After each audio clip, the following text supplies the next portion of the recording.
Foundation Matters, presented by the Tellico Community Foundation, creating a legacy for better lives. Hi, I'm Joe Bogardus, a member of the Tellico Community Foundation Advisory Board.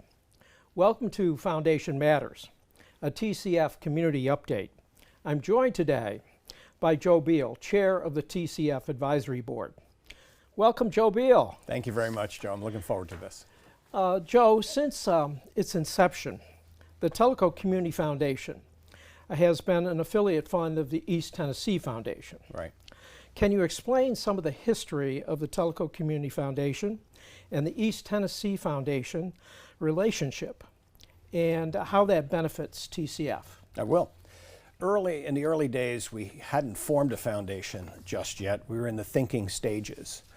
And I had the opportunity to meet some people at East Tennessee Foundation. In fact, I went down there as a little recon to identify ways that we could become a standalone foundation. And while I was there, I learned that the East Tennessee Foundation had a series of affiliated funds across East Tennessee. They cover 25 counties, and I believe there are 24 now affiliated funds there. It became obvious to us that we should become an affiliated fund simply because East Tennessee Foundation supplies expert staff support, endowment, investment management, and grant management, top-notch processes for grant making, etc. So it became obvious that that was the best place to go. Great. Currently, the Tellico Community Foundation has a little less than $350,000 of assets under management. Right.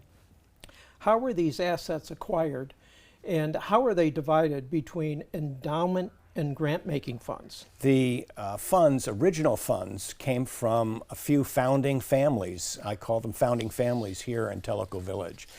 5 or 6 families came together. What we had to do to become an affiliated fund was to cross the $10,000 barrier, and those families came up with those earlier funds. During the next couple of years, more and more gifts were being made by citizens here in the village, but our luckiest point was to have a gift of property near the food line of 5 acres of land. That was our biggest gift ever, and it allowed us to do 2 things. It allowed us to supply and donate an acre of land to an organization we'll talk about later, but it also gave us the opportunity to sell that other parcel of land, and that's what we did. And that's the largest component of our funds so far, as the funds from the sale of the property. What we do with those funds is 60% of the funds are invested in our endowment for future giving as well as growth, and 40% is in direct grant making and current grant making. Now, as far as the grant making funds go, are there certain areas of emphasis that the TCF concentrates on? Absolutely. We focus on 4 areas: community enrichment, early childhood literacy, support for seniors, and confronting the opioid crisis. Let's explore those 4 Sure. focus areas. Can you provide a recent example where a TCF grant enriched the community? Yes, I can. The Clear Creek kayak launch, which was first initiated by the Sagia Bottoms Club, who joint ventured with Timeless Tellico Foundation, TRDA, the TVA, and numerous individuals here in the community. It was moving to a point, and our grant helped them come to completion. That property is that new asset to the community will be open not only to Tellico villagers, but the public at large in Loudoun and Monroe counties, which is a focus of our efforts within the foundation. There's a dedication ceremony coming up, is that correct? Yes, it's on April 28th at 11 a.m. Great, At the Clear Creek boat ramp. Another major activity TCF has been involved with, and you alluded to this earlier, Yes.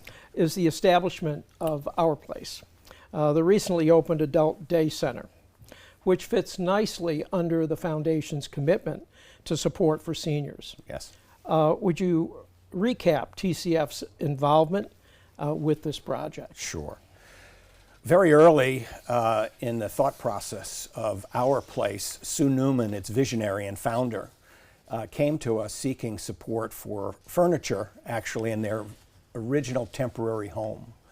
They found out that that was not going to fulfill all of their needs, and they were looking for property in and around Loudoun County, but especially Tellico Village, to provide an opportunity to build their own facility and open it to the public. Simultaneously, we were receiving the land at the Food Lion, and we dedicated an acre of that property to our place under two conditions: that they raise $200,000 in additional charitable gifts, and that they be opened and operating by March 2023. It's been a tremendous success. They worked tremendously hard. Their donors, their volunteers, their staff did everything they could, and they met that obligation of licensing and opening at least a year early. So we're very proud of our association with it.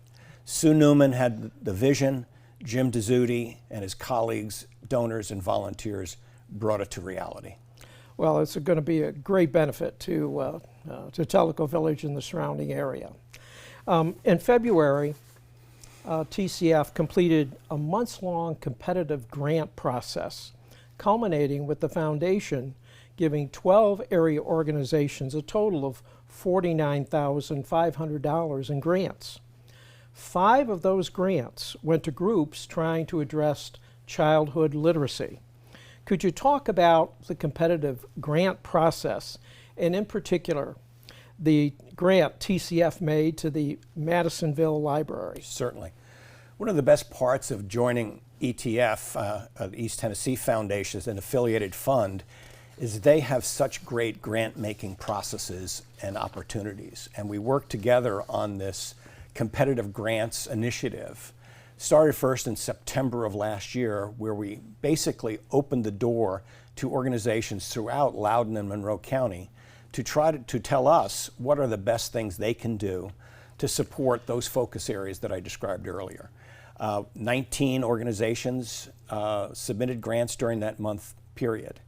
Following that, we began evaluating each of those proposals. Members of the advisory board took it upon themselves, working very closely with ETF staff, to visit and do due diligence with each of those organizations. Mm-hmm. One of those recipients was the Madisonville Library, and it focuses on our interest in childhood literacy.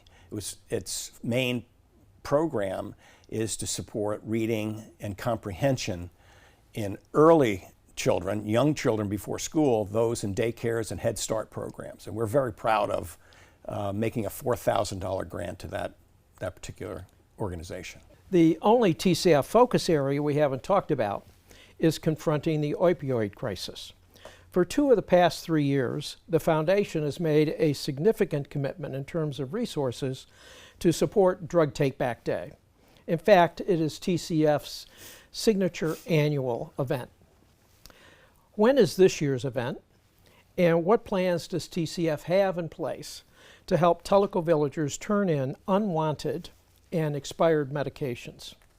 This year's event is on April 30th. We're hosting it at the Tellico Village Welcome Center in the Kahidi Clubhouse in Kahidi. We are partnering with a number of agencies, the Prevention Alliance, the sheriff's departments of both counties, the Prevention and Wellness Coalition, a Lions Club here in the village. A number of organizations are working with us, and we're proud to host this event for the 3rd year. Our hope is that we'll attract 500 households of individuals and over 400 pounds of unwanted medications, be they over-the-counter or prescription. Drug Take Back Day, April 30th, from 10 a.m. to 2 p.m. at the Welcome Center in Kahidi Clubhouse. It'll be a great opportunity for villagers to get rid of those unwanted drugs. Joe Beal, thank you for your time today and the excellent summary of recent activities undertaken by the Tellico Community Foundation. I'm Joe Bogardus. Thank you for watching Foundation Matters, a community update of the Tellico Community Foundation.